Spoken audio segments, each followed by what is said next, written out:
বিরিয়ানিটি দেখে নিশ্চয়ই আপনারা আন্দাজ করতে পারছেন যে এটা কি বিরিয়ানি। তবে এটা নিশ্চয়ই বুঝতে পারছেন না যে আমি কতটুকু টাইমে এই বিরিয়ানিটি বানিয়ে ফেলেছি। জানলে অবাক হবেন, এই বিরিয়ানিটি বানাতে মাত্র আমার 30 থেকে 35 মিনিট সময় লেগেছে। নমস্কার, ট্রেডি কুক সম্পার আরেকটি রান্নায় আপনাদের সবাইকে স্বাগত জানাই। রান্নাটি দেখার অনুরোধ রইল। যদি ভালো লাগে চ্যানেলটিকে ফলো করে দেবেন এবং ইউটিউব থেকে দেখলে চ্যানেলটিকে সাবস্ক্রাইব করে দেবেন। তাহলে চলুন রান্নাটি শুরু করি। সবার প্রথমে ঠিক আমি এই রকম সাইজের কিছু চিংড়ি মাছ নিয়েছি। আপনারা যে কোনো সাইজের নিতে পারেন, কোনো ব্যাপার না। এবার খুব সামান্য একটি মশলার পেস্ট আমি বানিয়ে নেব। এখানে কাঁচা লঙ্কা, ধনেপাতা, টমেটো, আদা, রসুন আছে। এগুলোকে আমি একটি গ্রাইন্ডারে দিয়ে ঠিক এইভাবে মিক্সি করে নেব।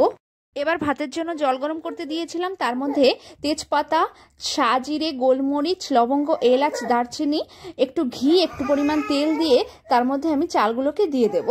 ভাতটা আমার 70% কুক হয়ে গেছে। এখন আমি ভাতের থেকে জলটা ঝরিয়ে নেব। এখানে আমি কিছু পেঁয়াজ ভেজে বেরেস্তা বানিয়ে নিয়েছি। এবার বেরেস্তা ভাজি তেলে আমি কিছু গোলমরিচ, লবঙ্গ, এলাচ, দারচিনি এগুলো দিয়ে দেবো, একটি তেজপাতা দিয়ে দেবো। এবার সেই মশলার পেস্টটি আমি বানিয়ে রেখেছিলাম সেটা আমি দিয়ে আস্তে আস্তে কষাতে থাকবো। এবার সামান্য পরিমাণে লবণ দিয়ে দেব এবং পরিমাণ মতো হলুদ এবং লঙ্কার গুঁড়ো দিয়ে আস্তে আস্তে কষিয়ে এইবার বিরিয়ানি মশলা আছে সেই মশলাটি আমি দিয়ে দেব।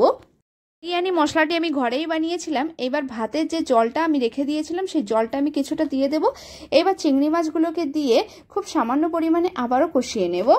একটুখানি কষিয়ে নিয়ে যে আলুগুলো আমি কেটে রেখেছিলাম সেগুলোকে আমি এবার দিয়ে দেব। আলুকে সামান্য একটু কষিয়ে এইবার ভাতের জলটা আবারও একটুখানি পরিমাণ দিয়ে সামান্য একটু ফুটতে দেব। ফুটে এলে বেশ খানিকটা ঘি দিয়ে ঢাকনা দিয়ে রেখে দেব। ঢাকনা খুলে এবার যে বেরেস্তাগুলো সেই বেরেস্তাগুলো দিয়ে আবারও একটু ঢাকনা দিয়ে ঢাকনা খুলে এবার কিছুটা পরিমাণ ধনেপাতা আমি দিয়ে দিয়েছি। ধনেপাতা দেওয়ার পরে যে ভাতগুলো সেই ভাতগুলোকে আমি এর উপর দিয়ে ছড়িয়ে দেব। দারচিনি, লবঙ্গ, এলাচ, জায়ফল, জয়িত্রীকে আমি শুকনো খোলায় ভেজে গুঁড়ো করে নিয়েছিলাম সেগুলোকে আমি কিছুটা পরিমাণ দিয়ে দিয়েছি। এবার যে ভাতগুলো বেঁচে ছিল সেগুলোকেও দিয়ে এর উপর দিয়ে বেরেস্তা এবং লেবু দিয়ে এবং বেশ খানিকটা ঘি দিয়ে ঢাকনা দিয়ে প্রায় দমে হতে দেব 15 মিনিট। 15 মিনিট পরে গ্যাস বন্ধ করে কিন্তু সাথে সাথে দমটা খোলা যাবে না। 5 মিনিট অন্তত দমে এইভাবেই ঢাকনা দিয়ে বসিয়ে রাখতে হবে। এইবার 5 মিনিট পরে ঢাকনা খুলে ঠিক এইভাবে ভাতগুলোকে মিশিয়ে নিতে হবে। এতে ভাতটা খুব সুন্দর ঝরঝরে এবং মোলায়েম হয়। এই দেখুন কতটা সুন্দর হয়েছে বিরিয়ানিটি। তবে খুব কম সময়ের মধ্যে এবং খুব কম মশলা দিয়ে একটি সুন্দর বিরিয়ানি বানানো যায়। ভালো লাগলে একটি লাইক করুন।